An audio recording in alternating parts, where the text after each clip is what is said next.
আপনারা জানেন খুলনা বিভাগের প্রোগ্রাম আমি দিয়েছিলাম যশোরে আদ্দিন ফাউন্ডেশনের উদ্যোগে। তো যশোরের প্রোগ্রামের এক ভিডিওর পেছনে আমাদের কিছু দিনী ভাইরা 6 বছর আগের এক অডিও ব্যাকগ্রাউন্ডে জুড়ে দিয়ে বিভ্রান্তি ছড়ানোর জন্য সোশ্যাল মিডিয়াতে ছড়িয়ে দিয়েছে।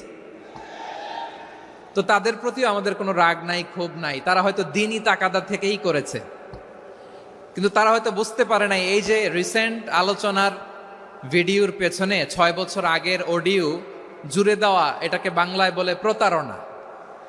কি বলে? প্রতারণা, ধোঁকাবাজি। এখনকার আলোচনার ভিডিও আর ব্যাকগ্রাউন্ডে এডিট করে লাগিয়েছে 6 বছর আগের অডিও।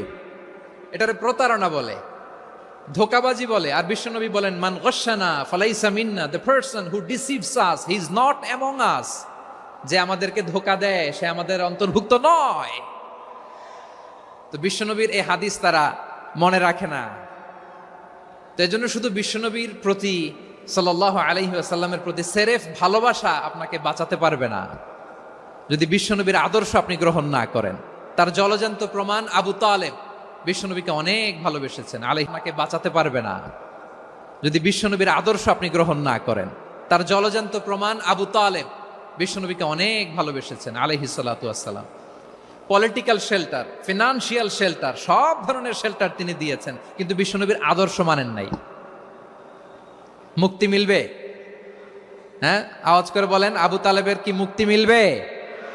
তাহলে সেরেফ ভালোবাসা আপনাকে বাঁচাতে পারবে। ভালোবাসার পাশাপাশি বিশ্বনবীর আদর্শকে মেনে নেওয়ার দরকার আছে না নাই? তো যারা এই সমস্ত কাজ করেন আমাদের ভাইয়েরা, তাদের জন্য আল্লাহ তাআলার কাছে আমরা হেদায়েতের দোয়া করি। আবার আমি দেখেছি আমার গত সপ্তাহের যশোরের আলোচনার একটা লাইনকে কেন্দ্র করে আমাদের অনেক রাজনীতিবিদ বন্ধুরা অনেক ক্ষুব্ধ প্রতিক্রিয়া দেখাচ্ছেন। ওই কথাকে নিজেদের গায়ে টেনে, নিজেদের গায়ে মেখে ওনারা ক্ষুব্ধ হয়েছেন। প্রিয় ভাইয়েরা, আমি বলেছিলাম যে একদল খেয়ে গিয়েছে আর একদল খাওয়ার জন্য রেডি হয়ে আছে। তো এখানে কি আমি কোনো দলের নাম বলেছি? বাংলাদেশে 48টা প্রায় নিবন্ধিত রাজনৈতিক দল, কোনো দলের নাম আমি বলিনি। কথাটাকে আমি জেনারেল রেখেছি। দায়ীদের বৈশিষ্ট্যই এটা, দায়ীরা জেনারেলি কথা বলে, যার যেই মেসেজ নেয়ার তারা সেখান থেকে নিয়ে নেয়।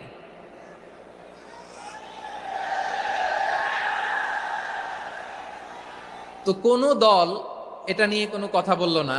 আপনারা এটাকে নিজের গায়ে যে মাখালেন, এটা ঠিক হয়নি। আমি বলবো যে এটা খুবই অনভিপ্রেত হয়েছে। কোনো দলকে টার্গেট করে বা কোনো দলের পক্ষে আমরা কখনো কথা বলি না। আমরা কোরআনের পক্ষে কথা বলি, ইসলামের পক্ষে কথা বলি, ঠিক কিনা বলেন? সো একটা জেনারেল কথাকে যদি আমার রাজনীতিবিদ বন্ধুরা নিজেদের গায়ে মাখেন, ক্ষুব্ধ প্রতিক্রিয়া জানান, এতে করে সাধারণ জনগণের কাছে একটা নেগেটিভ মেসেজ যাবে ওনাদের ব্যাপারে। এটা হোক আমরা চাই না। এদেশের যত, তো আমার প্রিয় রাজনীতিবিদ বন্ধুদের আমি বলবো, কথাটা ছিল ভেরি জেনারেল, এটা নিজেদের গায়ে মাখানোর কোনো দরকার নাই। আমরা এই যে এক্সিস্টিং যে রাজনৈতিক চর্চা, এটা থেকে আমরা বেরিয়ে আসতে চাই। আমরা চাই না এদেশে চাঁদাবাজি, দখলবাজি থাক, ঠিক কিনা বলেন? এদেশে কোনো দুর্নীতি থাক, টেন্ডারবাজি থাক, এগুলো আমরা চাই। আই হেট পলিটিক্স একটা জেনারেশন আছে, এই বেশিরভাগ জেনজি অফ সিলেট, এরা আই হেট পলিটিক্স জেনারেশন। এরা পলিটিক্সকে পছন্দ করে না। তো কেন করে না, এর দায়ভার আমাদের আছে না নাই? আছে।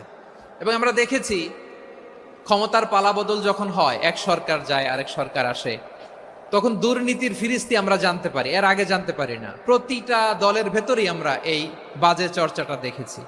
সো এখন আমাদেরকে শুধরে নেওয়ার সময় এসেছে। এটা এই সুন্দর সময়, নতুন প্রভাতের বাংলাদেশ, নতুন ভোরের বাংলাদেশ, এই সময় আমরা কাদা ছোড়াছুরি যেন না করি। আমাদের শপথ নেওয়ার সময় এসেছে। প্রতিটি দল, নিবন্ধিত 48টি, সবগুলো দলের এখন শপথ নেওয়া উচিত যে আমরা কোনোদিন আর চাঁদাবাজি করব না, টেন্ডারবাজি করব না, দখলবাজি করব না। আমরা সব সময় দেশের পক্ষে থাকব। সব সময় দেশের পক্ষে থাকবো। সেই কথাগুলো ছিল ভেরি জেনারেল। যে কথাগুলো আমরা জেনারেলি বলি, এগুলো জেনারেলি আপনারা নিবেন। আমার রাজনীতিবিদ বন্ধুদের কাছে এটাই আমার কামনা। আর এই জাতীয় বার্তা যখন আমরা দেই, তখন যদি আপনি বলেন যে পারলে রাজনীতিতে আসেন, পারলে দল করে দেখান, এটা হইল? আমি কি এরকম কোনো কথা বলেছি? না। আমি একজন মুফাসসিরে কোরআন, আমি একজন আলেম, এর বাইরেও আমার সবচেয়ে বড় পরিচয় আম আ সিটিজেন অফ বাংলাদেশ। আমি বাংলাদেশের একজন সাধারণ নাগরিক। আমার দেশের যে কোনো সমস্যা, যে কোনো ইনকনসিস্টেন্সি, অসঙ্গতি নিয়ে মত প্রকাশের স্বাধীনতা আমার আছে না নাই? আপনারাই তো বাক স্বাধীনতার কথা বলেন, ফ্রিডম অফ স্পিচের কথা বলেন, বাক স্বাধীনতার কথা বলেন। আপনারাই যদি আবার কোনো মন্তব্যের কারণে বলেন